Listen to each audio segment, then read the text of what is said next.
ডিভোর্সের পর আমি আমার বাবার বাড়ি এসেছি ৩ দিন হলো।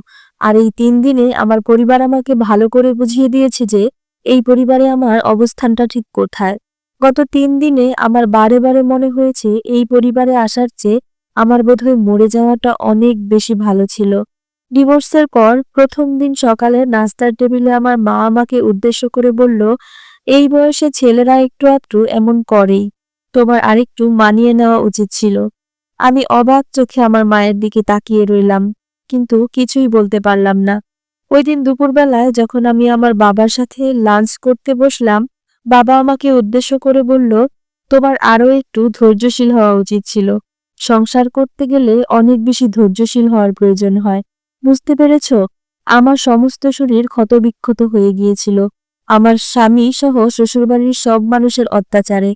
আমার শরীরের কোনো আঘাতই আমার বাবার বাড়ির মানুষের চোখে পড়ল না।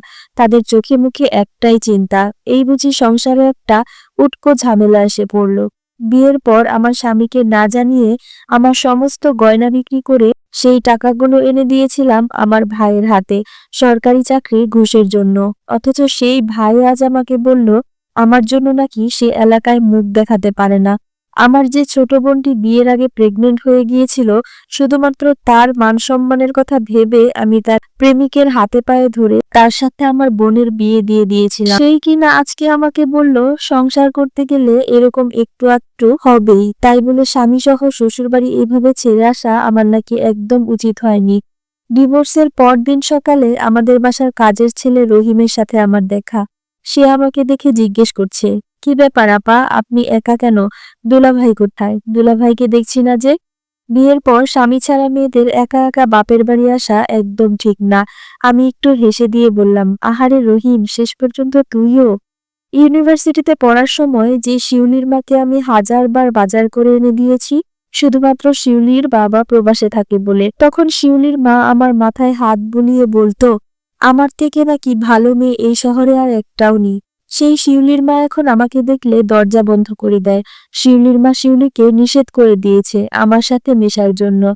আমার সাথে মিশলে নাকি শিউলি নষ্ট হয়ে যাবে। আমার বাবার বাড়িতে আসার ৩য় দিন আমার বাবার এক বন্ধু এসে আমার বাবাকে বলছে তার কাছে ভালো পাত্রের সন্ধান আছে। পাত্রের বয়স ৭০ কি ৭৫, স্ত্রী মারা গেছে বিগত ২০ বছর আগে। সন্তানদের কথা চিন্তা করে সে নাকি আর বিয়ে করে নাই। এখন সন্তানরা বড় হয়ে গেছে, সবাই বিদেশে থাকে।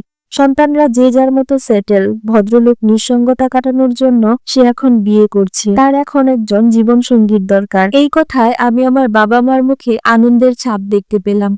আর মনে মনে ভাবতে লাগলাম, এই সংসারে আমার অবস্থানটা ঠিক কোথায়? আসলে আর ঠিক কতটা ধৈর্য ধরলে আমার সংসারটা টিকতো বলুন তো? আমি নিজেও বুঝতে পারছি না। আর ঠিক কতটুকু ধৈর্য ধরলে আমার সংসারটা টিকতো? এই গল্পটা আমার নিজের জীবনের গল্প না।